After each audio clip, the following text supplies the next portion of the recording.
What is up guys, Eric here from Real Film Reviews bringing you another Netflix recommendation video, this time for September of 2017. Now I realize it's been a little bit since I made one of these. I've been really busy and I kind of just totally spaced on it last month, but I figured this month everybody's back at college, back in school, everything, and now's a great time to have some good stuff to watch on Netflix. So as always, I picked out 10 movies that are on Netflix. Some of them are new additions for the month of September, some of them have been there for a little while, but they're all quality watches that I would definitely recommend to anybody that's looking for something to watch with a group of friends, or maybe they just got a boring night that they got nothing to do so they want to watch a movie. The first movie that I'd like to recommend is one that I think is a little offbeat. It's something that not a lot of people would maybe watch, and it is a Brazilian film called City of God. Now, this film follows the story of two different boys that grow up together in the slums of Rio de Janeiro, and one of them decides to go to school and become a photographer and sort of document the gang violence and everything that takes place where he lives, while the other one sort of joins that gang violence and becomes a drug kingpin in Rio. And you get to see how their two different lives play out, but also how they sort of collide in this chaotic and crazy world of these slums in Rio. This film's extremely well made, it's really well directed, and it's got a lot of really cool like backstory to it in terms of how it was made. Like, the film was actually shot on the streets in the slums of Rio, and the director had to get permission from the drug lord of that area to shoot there, so that way his people and his crew wouldn't be killed while they were making the movie, which is just crazy, but it all makes for this extremely well-made, very dramatic and emotional film. The next film is a recent release that actually just came out last year, and that is The Founder starring Michael Keaton. I really liked this movie. It's about Ray Kroc, the guy that founded McDonald's, or at least turned it into the billion-dollar corporation that we all know it as now, and you get to see how he sort of like screwed some people over, and how there were these other people that started the first ever McDonald's restaurant, but how he partnered with them, and how the whole story sort of worked out, and how you get to see how he sort of is a hero and a villain at the same time.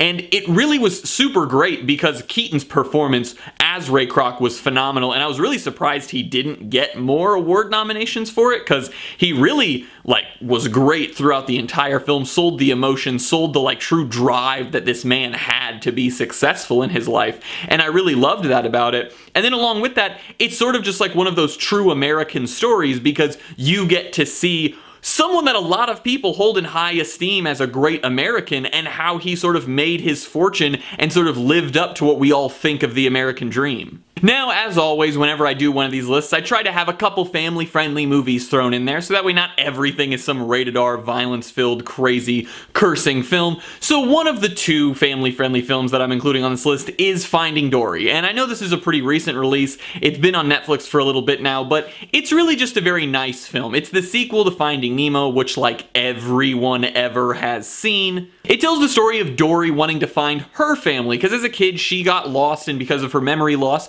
she was never able to find them again. So she and Marlin and a bunch of the other characters that you love from the first film all go looking for her family, and then of course you meet a lot of fun, kooky characters along the way, and it's just a very nice film. It's very happy, it's funny, it's got a good heart to it, which I think is really all you ever want out of a good animated kids film. And obviously Ellen DeGeneres does a great job. Also, some of the new characters that they introduce in this film are really great. Some of them are a little kind of iffy, but there's one particular one that's like so good that I really, really loved. And I don't think they're gonna make a third film in this universe, but you never know. But if you didn't catch Finding Dory, I would recommend it, especially if you like Finding Nemo or other films made by Disney in that light. And then continuing on with my family-friendly recommendations, the other one is Mulan, which I know like everyone ever has also seen Mulan, just like Finding Nemo, but this is one of my favorite films from when I was a kid. Mulan is my favorite Disney princess. I don't really care if you say she isn't one, because she is, and she's my favorite because she's like a cool warrior princess. But this is the classic Chinese tale of when a father was called upon to help fight the Huns in China, his daughter actually stole his armor and gave a fake identity basically to pretend to be his alleged son, so she could take her father's place in the army since he was old and she didn't want him to die, and she thought it was unfair that just because she was a woman she couldn't join. So this film actually has a lot of really great feminist like tones and things like that. So So it's a very solid story, along with just being, it shows another culture, and it's sort of like one of the few Disney films that I feel like has a real conflict in it. Obviously lots of them are like, oh, it's an evil witch or something like that, but this one's like, this is a war, people die, there's avalanches, there's horse fighting, there's archery, there's sword battles, all this stuff, and it actually makes for a pretty dope film that even just for children, obviously they'll enjoy it, but I feel like this movie's just overall a very solid film. The next film that I want to recommend is one that really is kind of just a big nostalgic film for me, and I feel like a lot of people around my age, and that's Hollis. Hollis was a book that a lot of us read when we were in grade school. It's the story of a boy who is basically not framed, but is charged with a crime that he didn't commit of stealing a famous baseball player's shoes. So when he's taken to court, he has the choice of either going to actual jail or going to this camp. Now he thinks the camp will be a pretty chill thing, like he goes there, gets it done, and it's over with. But he goes there and he finds out that this is a place where you have to dig a hole every single day, and he's surrounded by other boys that have committed crimes while he's there. And then basically it turns into this really interesting mystery sort of story where you also get this friendship and brotherhood that's formed between these people that don't really have anything in common with one another except for that they are there. And I think that that's sort of the greatness of this film. There's lots of weird little kooky quirks to the film, like lizards that kill people and stuff like that, and onions and mountains that look like a thumbs up and all kinds of stuff like that, but it's a really fun movie, and I remember when it came out and really enjoying it, and I think to this day it still holds up as a fun film. This isn't a groundbreakingly phenomenal film, but it's got a fun performance from a young Shia LaBeouf, and it's also just a very fun, nostalgic film to go back and revisit. Now, the next film I want to recommend is actually a documentary, and I don't put a ton of documentaries on this list, even though I enjoy them quite a bit, because I know they're not really everybody's taste,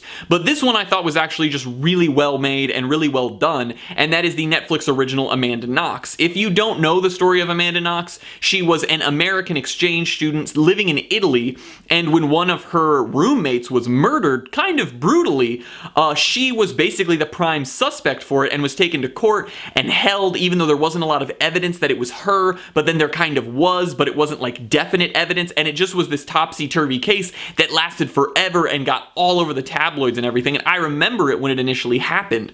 So this film basically covers that up to now, up to what has happened and the finality of this story, and it's really great because it doesn't give you an answer. It just shows you all of the facts that surround this case, and even at the very end of it, you have to decide what you think happened, what decision you think should have been made, and I like it when documentaries do that. I like it when they aren't just like, this is a thing, this is the answer, fuck off and deal with it. This movie's more just like, hey, but what if? Like, you keep thinking about it, and even after the movie ends, you can have discussions with people about it if you all watch it together, because after watching this with a group of people, we all had differing opinions on what we thought happened and how we thought it should have been handled. Moving from a documentary about a murder to a fictional film about murders, and that is Heathers, starring Winona Ryder and Christian Slater. This film is the story of a girl who goes to a new school and sort of immediately clicks with all of the popular girls, and they are known as the Heathers because they're all named Heather. And then she makes friends with this kind of sociopathic crazy kid who's played by Christian Slater, and he sort of convinces her that if she were to kill all of the Heathers, that it would sort of ruin the hierarchy of the school and it would all fall into disarray.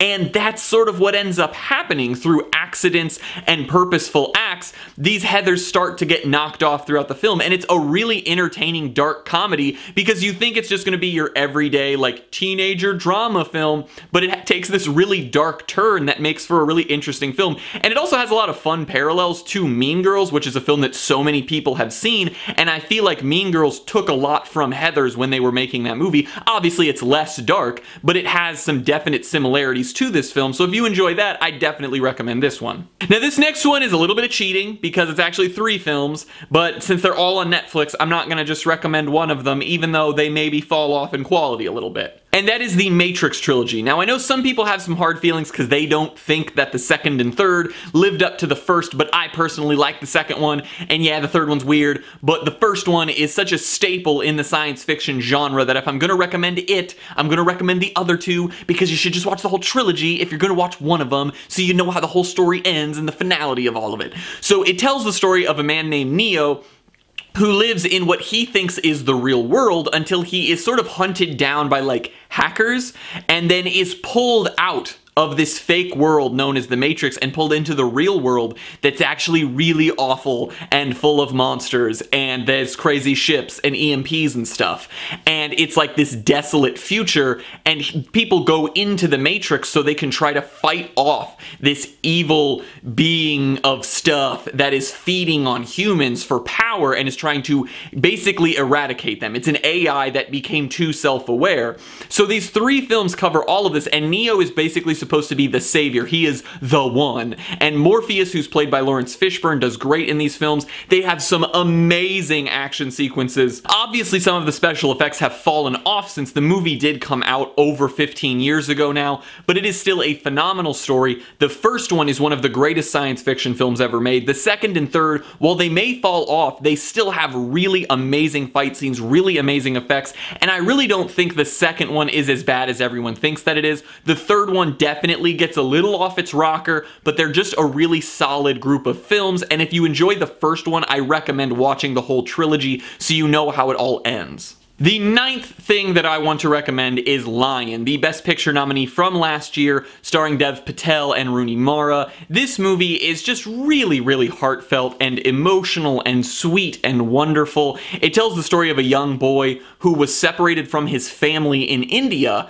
and after he sort of bounced around and ended up in an orphanage, he was adopted by a nice family from New Zealand. And you get to see the stories play side to side. You get to see his story as a child and his story as an adult sort of back to back. And as he becomes an adult, he wants to find his family. He wants to know what happened to them after he went missing. And you get to travel this real, true story with this man as he tries to find this family that he lost when he was such a small child. This movie is extremely emotional. It's so touching and heartwarming. There are some sequences that are horrendously sad, but there are others that are so uplifting, and I highly recommend it to anyone that likes a drama that really makes you feel and makes you remember sort of what it's like to just watch a very human story. The last film that I want to recommend is Gangs of New York, Martin Scorsese's most forgotten about masterpiece, and my favorite Daniel Day-Lewis performance. I'm not saying his best, but it's my favorite. And it tells the story of a young boy who, after returning to the 5 Points of New York in 1863, has come to exact revenge on a man called Bill the Butcher who killed his father. And he is an Irishman, and Bill the Butcher is an American, and there are massive wars going on in this city between the natives and the immigrants from Ireland and assorted other places that are flooding into the United States. Now, this film is absolutely wonderful. It's an amazing period piece, especially for an American period piece. It takes place during the Civil War, which makes it that much more interesting. It has all kinds of different tones for racism and bigotry and xenophobia, and I really love that about this film. And like I said, Daniel Day-Lewis's performance is just absolutely breathtaking as Bill the Butcher. He's menacing, he sells the fight scenes. I feel like there's nothing that this man has failed at in his career. Like, sure, maybe he's been in some mediocre movies, but his performances are just always so good. Leo is also great. Brendan Gleeson is great. Liam Neeson is great. Everyone in this film does a phenomenal job. It's a great period piece, and if you've never seen it and you like Scorsese or you like Daniel Day-Lewis or you like Leonardo DiCaprio, go watch this film right now because it's amazing. Well, guys, those are my 10 recommendations for September of 2017. Like I said before, sorry that this video took so long to get out, but I hope you enjoyed it. If you did, please leave a like, maybe share it. Check out everything else we do here on Real Film Reviews, and I hope to see you guys later.